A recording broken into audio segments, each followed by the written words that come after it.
On the 15th of August 2013, Iraq opened a bridge over the Tigris River to allow Syrians fleeing the civil war to seek refuge. Thousands began streaming across into Iraq's Kurdistan region, with more than 30,000 arriving in the ensuing month. UNHCR's External Relations Officer Ben Farrell was called upon for an emergency mission to the region to report on UNHCR's operations. I spoke with Ben when he returned to Australia. So Ben, you arrived on August 30 in Iraq. Can you describe the scene when you first arrived? What were the living conditions of the refugees? I arrived about 2 weeks after the initial influx of around 30,000 refugees across the border from Syria. So UNHCR at that time was working really hard with its partners in the international community and local NGOs to try and provide the initial needs for those refugees. That's shelter. We pitched tents, often on patches of ground that were just bare dirt when we arrived. And by the time I left, it was a city of 12,000 refugees living there. So it was a massive task at that time to provide those services for the refugees coming across the border.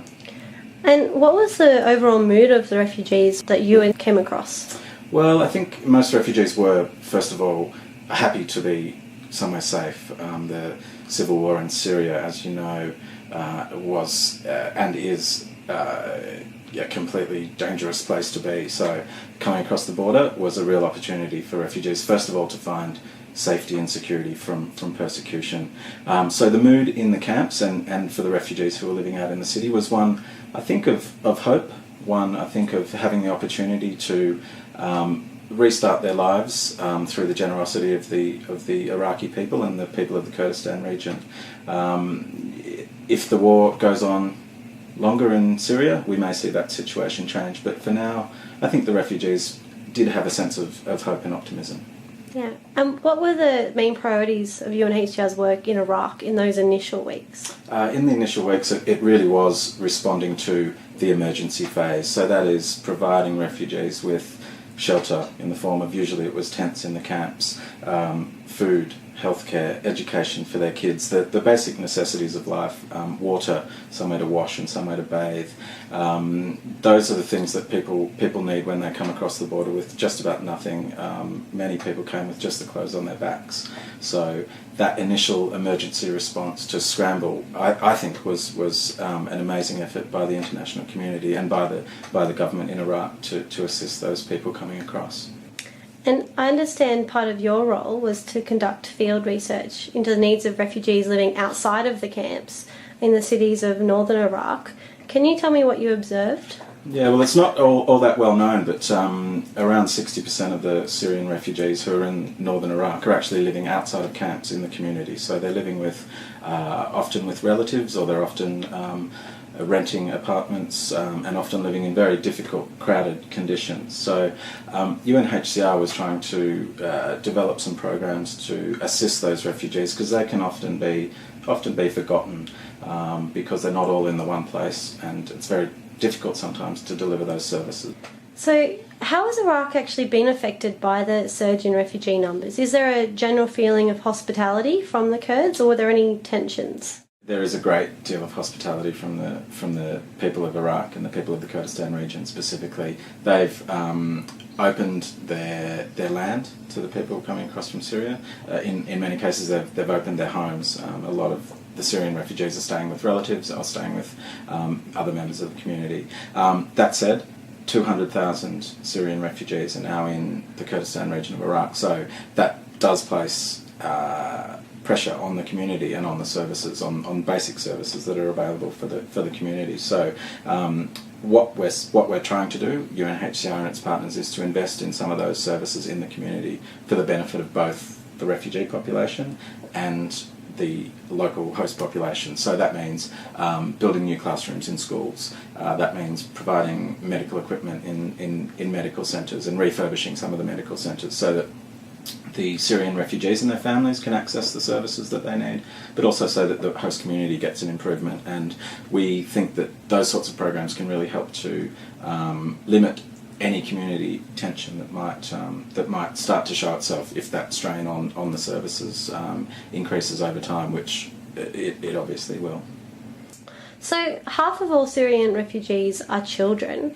How did that affect UNHCR's operations? Well, I mentioned education, and that's one of the main things for children, obviously. The kids from Syria needed to go to school in Arabic schools, of which there are very few in the north of Iraq. So one of UNHCR's big priorities, along with its partners like UNICEF and UNESCO, was to try and build some more classrooms, make more facilities available for those kids so that they could go to school and resume their studies and not have a 6-month, 12-month, 2-year hole in their education, which is very damaging to a child's development.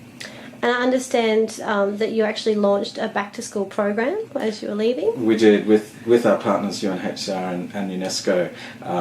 UNHCR launched a back-to-school program, which was to go out into the communities and tell refugee families that we were expanding the places available in schools, and that the government of Kurdistan did allow and was encouraging the kids to go to school. So we launched an information campaign to tell them that, and it was actually my last day in Kurdistan, where we had a big launch in the park with children choirs and puppet shows and things like that. And to see the kids, the smiles on the kids' faces when they received some small tokens from us and from UNICEF of backpacks and school equipment, and to know that they could go back to school, I think was one of the greatest things that I saw while I was there. One of the happiest times that made me. So you must have spoken with a number of refugees whilst in Iraq. Is there a particular story that they shared with you that's really stuck with you?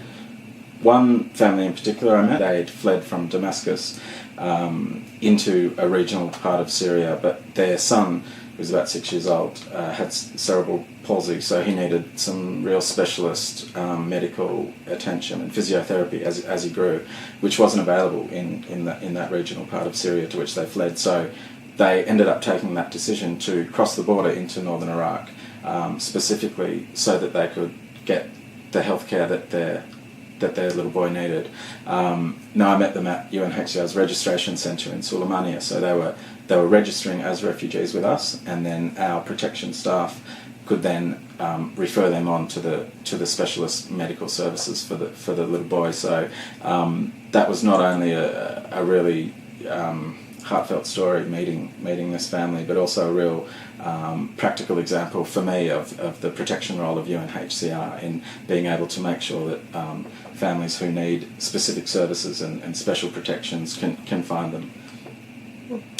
So just summing up, what was the situation and main priorities of UNHCR when you left on November 14? Well, look, one of the big priorities for UNHCR when I left was what we call winterization, which is helping to get our camps and our services ready to help the refugees through the winter. The weekend before I left, it poured rain for 3 days straight. So we had just in time managed to roll out our winterization programs, and that when I say winterization, I mean extra kerosene for families so they can heat their tents and their homes. It means distributing extra blankets and warm clothes for children.